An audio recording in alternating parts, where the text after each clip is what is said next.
महाशिवरात्रि के विषय में भिन्न भिन्न मत हैं। कुछ विद्वानों का मत है कि आज के ही दिन शिवजी और माता पार्वती विवाह सूत्र में बंधे थे, जबकि अन्य कुछ विद्वान ऐसा मानते हैं कि आज के ही दिन शिवजी ने कालकूट नाम का विष पिया था, जो सागर मंथन के समय समुद्र से निकला था। ज्ञात है कि यह समुद्र मंथन देवताओं और असुरों ने अमृत प्राप्ति के लिए किया था।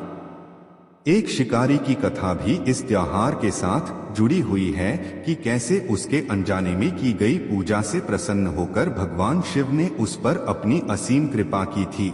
यह कथा पौराणिक शिव पुराण में भी संकलित है। प्राचीन काल में किसी जंगल में एक गुरुद्रोह नाम का एक शिकारी रहता था, जो जंगली जानवरों का शिकार करता तथा अपने परिवार का भरण पोषण किया करता था। एक बार शिवरात्रि के दिन जब वह शिकार के लिए निकला, पर संयोगवश पूरे दिन खोजने के बाद भी उसे कोई शिकार न मिला। उसके बच्चों, पत्नी एवं माता पिता को भूखा रहना पड़ेगा, इस बात से वह चिंतित हो गया। सूर्यास्त होने पर वह एक जलाशय के समीप गया और वहां एक घाट के किनारे एक पेड़ पर थोड़ा सा जल पीने के लिए लेकर चढ़ गया, क्योंकि उसे पूरी उम्मीद थी कि कोई न कोई जानवर अपनी प्यास बुझाने के लिए यहाँ जरूर आएगा। वह पेड़ बेलपत्र का था और उसी पेड़ के नीचे शिवलिंग भी था, जो सूखे बेलपत्रों से ढके होने के कारण दिखाई नहीं दे रहा था। रात का पहला प्रहर बीतने से पहले एक हिरनी वहां पर पानी पीने के लिए आई। उसे देखते ही शिकारी ने अपने धनुष पर बाण साधा। ऐसा करने में उसके हाथ के धक्के से कुछ पत्ते एवं जल की कुछ बूंदें नीचे बने शिवलिंग पर गिरी और अनजाने में ही शिकारी की पहले प्रहर की पूजा हो गई। हिरनी ने जब पत्तों की खड़खड़ाहट सुनी तो घबराकर ऊपर की ओर देखा और भयभीत होकर शिकारी से कांपते हुए स्वर में बोली, मुझे मत मारो। शिकारी ने कहा कि वह और उसका परिवार भूखा है, इसलिए वह उसे नहीं छोड़ सकता। हिरनी ने वादा किया कि वह अपने बच्चों को अपने स्वामी को सौंप कर लौट आएगी, तब वह उसका शिकार कर ले। शिकारी को उसकी बात का विश्वास नहीं हो रहा था। उसने फिर से शिकारी को यह कहते हुए अपनी बात का भरोसा करवाया कि जैसे सत्य पर ही धरती टिकी है, समुद्र मर्यादा में रहता है और झरनों से जलधाराएं गिरा करती हैं, वैसे ही वह भी सत्य बोल रही है।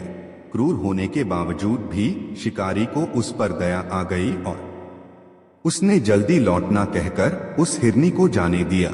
थोड़ी ही देर बाद एक और हिरनी वहां पानी पीने आई। शिकारी सावधान हो गया, तीर सांधने लगा और ऐसा करते हुए उसके हाथ के धक्के से फिर पहले की ही तरह थोड़ा जल और कुछ बेलपत्र नीचे शिवलिंग पर जा गिरे और अनायास ही शिकारी की दूसरे प्रहर की पूजा भी हो गई। इस हिरनी ने भी भयभीत होकर शिकारी से जीवनदान की याचना की, लेकिन उसके अस्वीकार कर देने पर हिरनी ने उसे लौट आने का वचन यह कहते हुए दिया कि उसे ज्ञात है कि जो वचन देकर पलट जाता है उसका अपने जीवन में संचित पुण्य नष्ट हो जाया करता है। उस शिकारी ने पहले की तरह इस हिरनी के वचन का भी भरोसा कर उसे जाने दिया। अब तो वह इसी चिंता से व्याकुल हो रहा था कि उनमें से शायद ही कोई हिरनी लौट के आए और अब उसके परिवार का क्या होगा। इतने में ही उसने जल की ओर आते हुए एक हिरण को देखा। उसे देखकर शिकारी बड़ा प्रसन्न हुआ। अब फिर धनुष पर बाण चढ़ाने से उसकी तीसरे प्रहर की पूजा भी स्वतः ही संपन्न हो गई, लेकिन पत्तों के गिरने की आवाज से वह हिरन सावधान हो गया। उसने शिकारी को देखा और पूछा, तुम क्या करना चाहते हो? वह बोला, अपने कुटुंब को भोजन देने के लिए तुम्हारा वध करूंगा। वह मृग प्रसन्न होकर कहने लगा, मैं धन्य हूँ कि मेरा यह शरीर किसी के काम आएगा।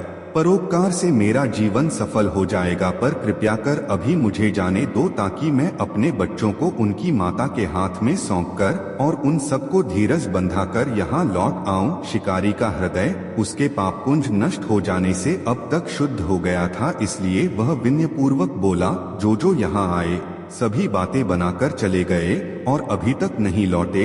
यदि तुम भी झूठ बोलकर चले जाओगे तो मेरे परिजनों का क्या होगा?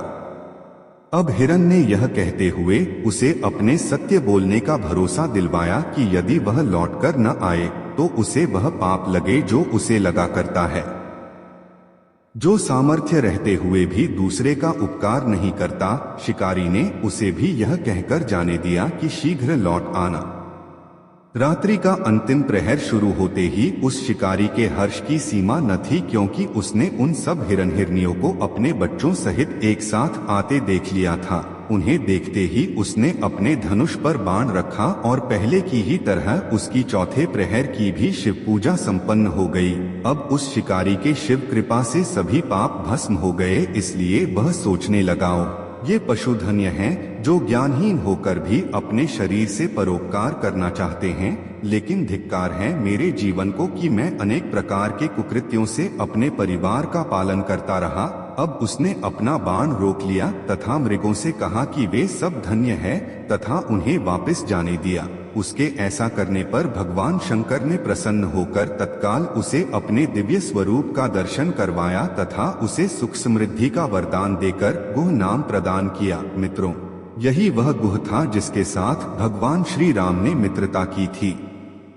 शिव जी जटाओं में गंगा जी को धारण करने वाले, सिर पर चंद्रमा को सजाने वाले, मस्तक पर त्रिपुंड तथा तीसरे नेत्र वाले, कंठ में कालपाश, नागराज तथा रुद्रा क्षमाला से सुशोभित, हाथ में डमरू और त्रिशूल है, जिनके और भक्तगण बड़ी श्रद्धा से जिन्हें शिव शंकर, शंकर, भोलेनाथ, महादेव, भगवान आशुतोष, उमापति, गौरी शंकर, सोमेश्वर, महाकाल, ओंकारेश्वर, वैद्यनाथ, नीलकंठ, त्रिपुरारी, सदाशिव तथा अन्य सहस्त्रों नामों से संबोधित कर उनकी पूजा अर्चना किया करते हैं।